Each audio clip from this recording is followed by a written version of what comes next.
Breaking news చూస్తున్నాం. ఒడిశాలోని పూరి జగన్నాథుడి రత్న భాండాగారం మరికొద్ది కాసేపట్లో తెరుచుకోనుంది. ఇక 46 సంవత్సరాల తర్వాత సంపద లెక్కింపు చేయనున్నారు. ఇందుకోసం ఒడిశా ప్రభుత్వం అన్ని ఏర్పాట్లు చేసింది. కొద్దిసేపటి క్రితం జగన్నాథ ట్రస్ట్ బోర్డు ఆలయ వేద పండితులు భేటీ అయ్యారు. ఆలయ ప్రవేశ ముహూర్తంను ట్రస్ట్ సభ్యులు ఖరారు చేశారు. మధ్యాహ్నం 1 గంటకు శుభముహూర్తం ఉందని వేద పండితులు తెలిపారు. ఇక రత్న భాండాగారం తెరుస్తూ ఉండటంపై దేశవ్యాప్తంగా కూడా ప్రజలు ఉత్కంఠగా ఎదురుచూస్తున్నారు.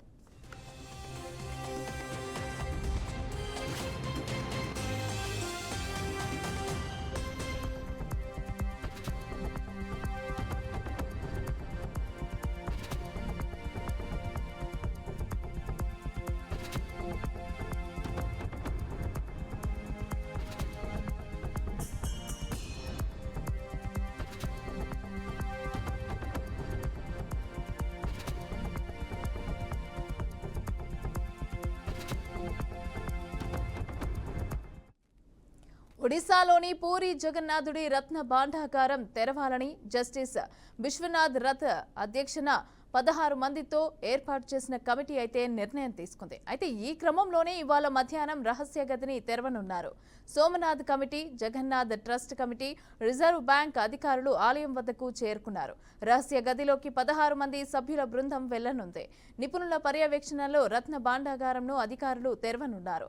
భాండాగర్లో విషసర్పాలు ఉండే అవకాశం కూడా ఉండటంతో నిపుణులైన స్నేక్ క్యాచర్స్ ను ప్రభుత్వం పిలిపించింది.